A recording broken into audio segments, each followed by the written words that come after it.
So, hello and welcome to this panel discussion at ThePrint. The topic is an absolutely critical one. It's to do with what's happening in the Red Sea and connectedly in the Suez Canal and how that impacts India. Now, India, as we know, I mean, we're a big trading nation. We have a large coastline. So shipping is very, very important to us. And to discuss all of this, we have an illustrious panel and a very knowledgeable one who can tell us a lot about not only the shipping sector, but also India's trade and how it's connected to the shipping sector. We have Mr. Subhomoy Bhattarcharjee, who's the director at the Center for Maritime Economy and Connectivity. We have Dr. Ajay Sahai, who's the Director General and CEO of FIO, which is the Federation of Indian Export Organizations. And we have with us Mr. Rahul Sharan, who's the head of research at Drewry Shipping Consultants, which tracks the shipping sector very, very closely. So between them, we have a lot to discuss. So without any more ado, I'm going to get started. Dr. Bhattacharya, I wanted to start off with, if you could lay out the problem statement for us. We know that there is attacks by the Houthis happening in the Red Sea, but how does that impact us? What does it mean that those attacks are happening? And thank you, Sharad, for having called me for this discussion, and I hope to learn more than I have to speak.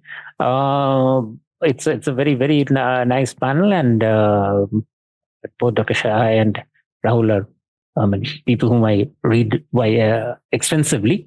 What I'm essentially finding in the Red Sea problem is that the Red Sea problem has come just, first of all, the context, just after 3 years of solid disturbances in the global maritime sector. So we had the COVID crisis. We had, after that, the supply shock from China. After that, the Russia-Ukraine war. And none of these have really sort of sorted themselves out before we now have the fresh crisis in Red Sea. So it's essentially not even the tail end. It is actually another crisis coming up even before some of these huge challenges have yet to sort of work through the world economy. That's one of the things.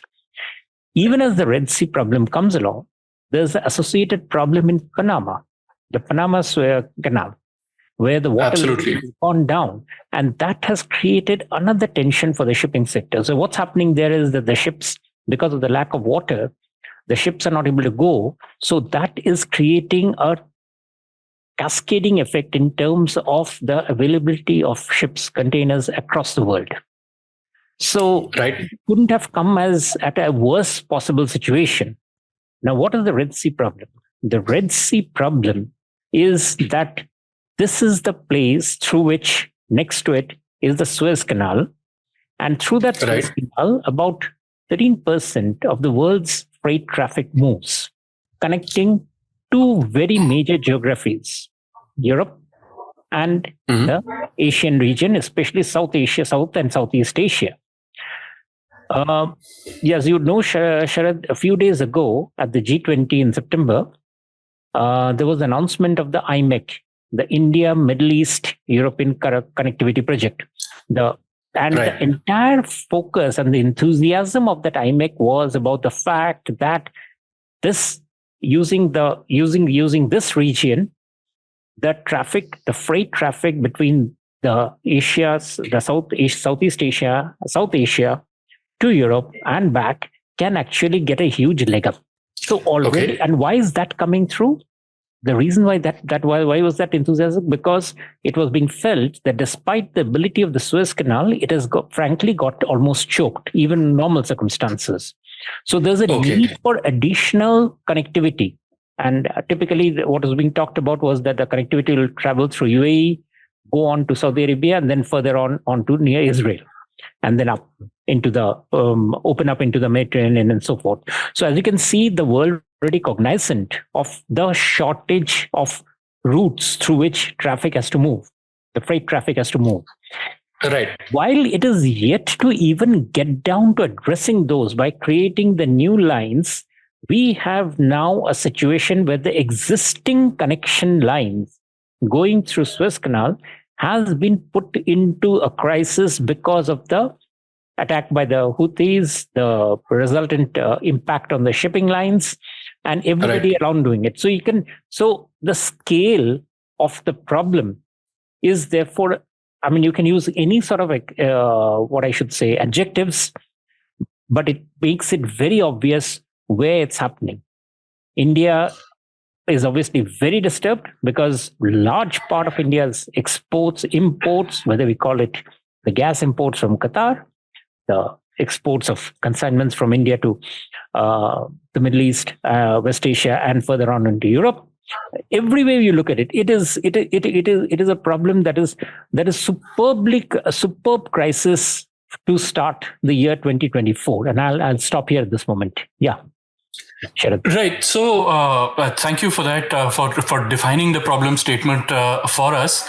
So, Mr. Sharan, could you tell us a little more about, what is the alternative shipping line that ships are taking? They're going, I think, around the Cape of Good Hope. And if you could also tell us about what kind of cost and time escalations that this involves. We already had a problem in Panama Canal. This is going on for more than 6 months now. So there are many ships which were going through Panama Canal, passing through Panama Canal, especially those coming from US Gulf or even from Europe. So many of them were passing through Panama Canal. And that over past 6 months, because of the drought issue in Panama and the water level going down. So because of that, congestion increased a lot, around Panama Canal. So they diverted through Suez Canal. And now with this issue in the Suez Canal, they are now going, not all, but a lot of them are now going through Cape of Good Hope. Right. So if they are going through Cape of Good Hope, I'll just give some numbers.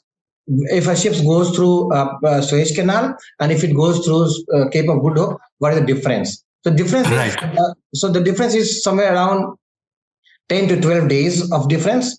And given that we are talking about, say, a Cape-size vessel, so somewhere around $19,000, $20,000 per day, and we are talking about 10 days of difference. So this essentially means we are talking about more than around $2 million. So that is the cost that they are going to incur. So, they will not have to incur the Suez Canal cost, but compared to Suez Canal cost, which is roughly around $500,000, if you go through, if you are incurring somewhere around $2 million additional, and then this is just one part of it. This is just a direct impact.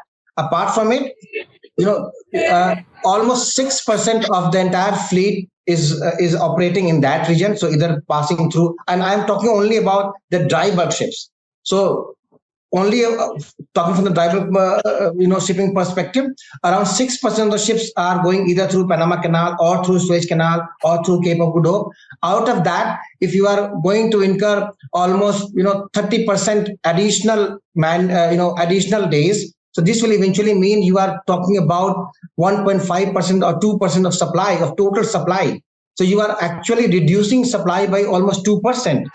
And in the times when there are a lot of IMO regulations coming in, already there's a lot of pressure on the overall supply, and then 2% more, curtailing supply. This will eventually mean, talking from the owner's perspective or from the rates, charter rate perspective, this could actually help the charter rates a lot. The freight cost will move up, the freight rates will go up. I'm not talking about the cyclicality or the Chinese New Year holidays coming up. So just talking plainly, comparing numbers to apples to apples. So in that perspective, we are going to see good support to the freight rates or the charter rates in the market. Right. And so when you were mentioning that 2 million number and the 500,000 through the Suez Canal, that's per ship? Yes, that's per ship. Okay. And so, right. Okay. And so now, Dr. Sahai, could you walk us through a little bit about, from the Indian exporters' perspective, how serious are they about this issue, in that how serious is it for them? And how much of our exports actually goes through the Red Sea? Well, first of all, how much of our exports goes through shipping? And of that shipping, how much of it goes through the Red Sea? So if you are talking about India's EXIM trade, in terms of volume, 90% goes through the sea route, though of course in value terms, it's around 70%. When I'm talking about my exports import through the Red Sea, we are basically importing to some of the countries of the Middle East, some on the North Africa, Europe, and east coast of US through this route. So roughly a quarter of India's trade happens through this route. But since India is also exporting a lot of petroleum to European countries these days, a lot of petroleum export is happening through this route. Among the cereals, of course, rice, because basmati rice is allowed, the rest of the rice is restricted for export, so is wheat. We are exporting rice, and from the containers, we are exporting a lot of products to that. As of now, what we are seeing impact on both exports and imports. Impact on export because the consignments are being held up. As per our estimate, roughly 25% of the consignment are being held up, either at the instruction of the buyer or at the instruction of the supplier, because one side is affected with the increase in the rate, depending whether it's FOB contract or C&F CIF contract, and both are expecting the situation will normalize over a month or so. So in that hope, they are detaining the consignment here. Secondly, the shipping schedules have also become erratic. The ships which were expected to schedule this week, they have been postponed to 2 weeks, 3 weeks, and somewhere the dates are not there. So a lot of overlapping of exports will happen in the sense that it will carry forward the export which is expected to happen in January may move to the February month. So this kind of challenge is being faced by all of us. It has come, of course, at a very wrong time. As has been told by the earlier speaker, we already have a lot of supply chain challenges. Countries were struggling with inflation numbers. We are seeing little increase in the crude prices. Of course, the demand is low, so we are not expecting it to move further. But if the problem persists and the rates remains at the elevated level, probably it will have some bearing on inflation, which is a biggest challenge all economies in the world are facing. The extent of variation is different. To some of the destination, increase in the freight is around 150%, but to some of the destination, for example, if you take from Calcutta to Alexandria, the increase is 770%. So it varies from destination to destination. The third point which I am making is that for some of the products, it may not be feasible to exports also. We have seen that for happening for low value, high volume cargo like wooden furniture, even for cereals, some of that is being diverted to domestic market. And this kind of situation is definitely bound to have impact. But since only a quarter of India's export or import happens through this route, I will not say it's a very sizable problem, but definitely it's a problem which needs to be addressed quickly as early as possible. Okay, and so now, Mr. Bhattarcharjee, the problem, as Dr. Sahai says, does need to be addressed. And do you get? I'm sure you are in touch with various government officials as well over the course of your work. And Dr. Sahai, I'll ask you also the same question right after. But do you get the sense that the government is concerned about this? And if so, is there something that they're planning? How do they plan to address this? Yes, Sharad. To say that the government is concerned is absolutely right. It is very much concerned. In fact, as we speak, over this week itself, there have been meetings between Commerce, the Shipping Ministry, the External Affairs Ministry, and all sorts to basically try to see, first of all, chalk out the problem, sort of understand this nature of the problem, that how and in what shape is it sort of developing. I take on board Dr. Sahai's point that maybe in another month or so this will ease out. But frankly speaking, that is the sort of confidence that is not yet there in the government, that how soon this will ease out. As we speak, I draw your attention to another problem that has just occurred. This is the between our neighbor, the Iran-Pakistan flare-up. Now, I see. This is something which is not on the sea. But what it does is that when confidence is weak, it does create a situation where any shipper traveling between, say, Kandla and UAE port sees that practically on her right-hand side, every country is there's a flare-up happening. So there's something that can happen from any part of the country, any unguided, any rogue missile, drone, anything can come from a range of countries. What does that do? What it does do is not only does it make the shipper uncomfortable, it also makes their back-end people uncomfortable. So I refer to the insurance sector and I refer to the banking sector.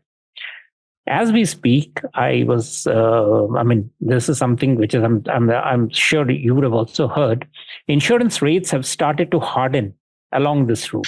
Yes. And this is one of the most traveled route.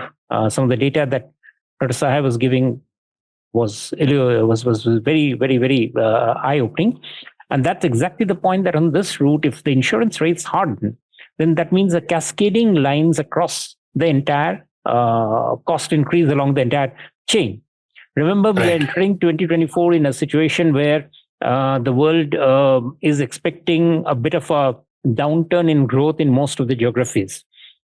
So all of these, this series of deepening bad news. And because of the deepening bad news and the fact that the complications don't lead to a 1% settle off. Like, you can't sort of tell only one country that, okay, you ease off, the rest of the things will fall in line. Different geographies with the different animosities are coming up with decision. So for the government, the situation that seems to be happening, and that is the reading that I get from there, is that the disturbances in Ukraine, sort of, if you look at the number of the war that's happened in that region, seems to be gradually moving towards Asia. If you take into account what's happened in Israel, was in the Gaza Strip, and then now further down here, essentially you're finding that the war zone is shifting towards Asia. And this is the reading that is there in the government, which is therefore uncomfortable. That where does this lead on to? Which is the next flare up where this, you'll see which will happen. And if that is so, then is it something which can be expected to settle off in a very quick time frame? Or do we settle down for a prolonged period of disturbances on this stretch of water of the Indian Ocean? So that is as of now the government's position, because frankly, there isn't much that any of the countries, like a country like India, very big player, but can really do in terms of easing up the situation, except to take more care of its fleet in traveling these waters. Yes, Sharad. Right. So, Dr. Sahai, there's the same question to you, because you also, I know, are in very close consultation with the government. So is this kind of the feedback that you've been getting, that there is concern but there is nothing that they can do? There is definitely a concern, and government is constantly engaged with the industry to understand what exactly is the issue, in what manner they can intervene. And in fact, they are looking into the diplomatic initiative to enter into the problem to the extent possible. Of course, these have different implications also. We have, of course, moved our Navy also in the Arabian Sea so that we also safeguard our frontier. Probably the government has talked with the OPG also to look into the solution. They have asked the bankers also to look into the issue and provide little flexible credit to the export sector, because if freight goes up, it will have the implication where the requirements of fund will be more. Because some of the sector, if the freight is assuming as high as the cost of the product, the requirement of the pre-shipment, post-shipment credit may go up. Secondly, when the goods are taking longer period to reach importers, the payment cycle will also be delayed. So exporter will require more fund for a longer duration, and probably government is in touch with the banker to pass on the message. On the insurance front, I'm of the view that insurance, of course, will take into account the risk involved, but some of the private insurance companies have stopped the insurance on this route. And that's why we have flagged to the government that encourage the insurance companies to give the insurance. Of course, looking into the risk involved, they can accordingly, proportionately increase the premium. To both the insurance company and to the shipping line, our request will be that to the extent you are bearing the cost, you are bearing the risk, increase the rate, but only to that proportion. So I think for the other thing, it's a market-driven rate, whether it's for insurance or for the freight, government will have very limited option to intervene. Right. And Mr. Sharan, now just looking from a shipping point of view, we've talked about going through the Red Sea. We've talked about going around the Cape of Good Hope. Is there a third option that we can explore as far as shipping routes go, or are these the only two that we have? Yeah, we have one more option, which is it can go through Cape Horn, so down South America, so that way. But there are two problems to it. The first is you will have the distance is even bigger. So for the ships which are going from either from Europe, so you will have to travel more. Secondly, the water is very, very rough there. So you have very rough water. So usually you avoid that route if you have an alternative route available. So usually, so this is what the usual way of carrying cargo from Atlantic towards coming to the Pacific. Now, Dr. Sahai, just continuing with that, I'm trying to figure out if our traders have various alternatives. So Mr. Sharan has talked to us about the routes, but could you tell us whether the exporters are considering moving their items away from shipping to other modes of transport? No, in fact, of course, some of those who have a particular LC where the goods have to be shipped by a particular date, they are looking into air mode also. And if you look into the air mode registration through flights, I think that has gone up significantly, and definitely that is bound to happen. One of the fallout where we are more worried about is that probably this kind of situation will, of course, push what was earlier described as nearshoring. Countries may be more interested to buy to the neighboring countries because freight cost is so high that it is not possible to procure it from distant sources. Secondly, exports to Europe, I'm worried about for two counts. One is that Turkey is one of our major competitors, and with freights going so high, Turkey may be a major gainer. China will be another gainer because China supplies to Europe through the rail route, and rail route from China is very efficient. So they will be affecting our exports, and that's a bigger concern for all of us.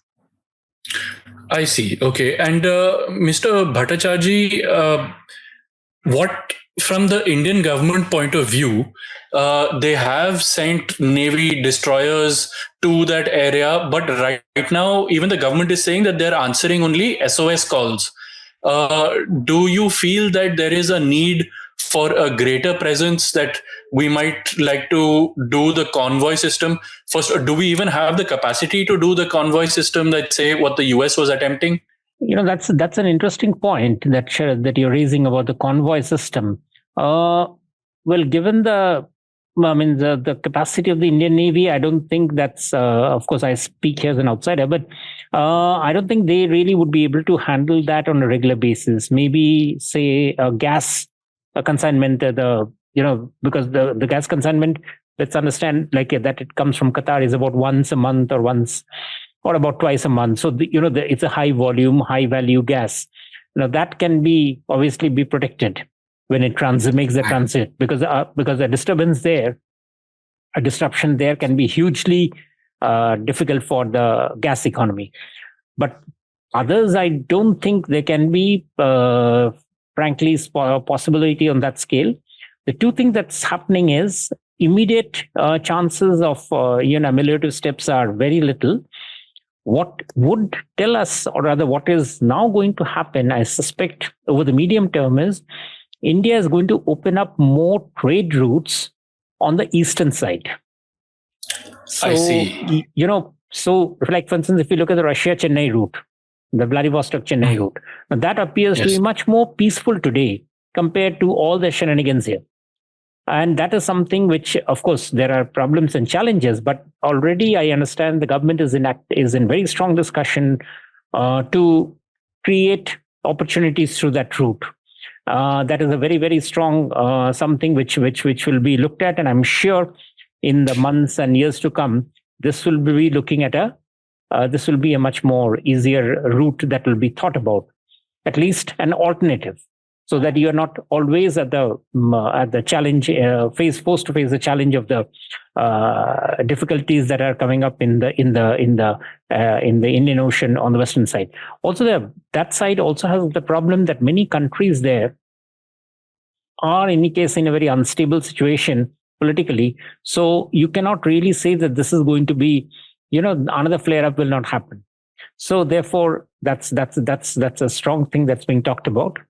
The other impact that will happen on the short term, and this is, I'm talking about the financial issue, is that as you would have noticed, our current account deficit had actually started looking decent this year. Yes. We were expecting to come down far better at about 17, 18 billion compared to what was being expected at 21. Now, with the hardening of the rates, the lowering of exports and import and all sorts of things, I suspect we are going to see a worsening of our CAT. This is something that obviously the government would not be very happy about.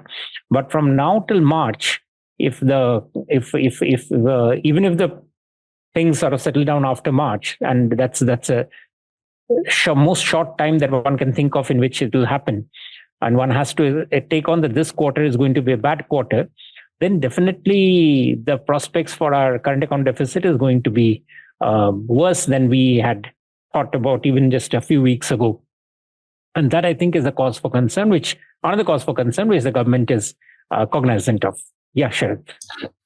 Right. And so now, Mr. Sharan, I mean, we've got through this discussion, we've got a lot of policy insight, a lot of data insight into what the problem looks at.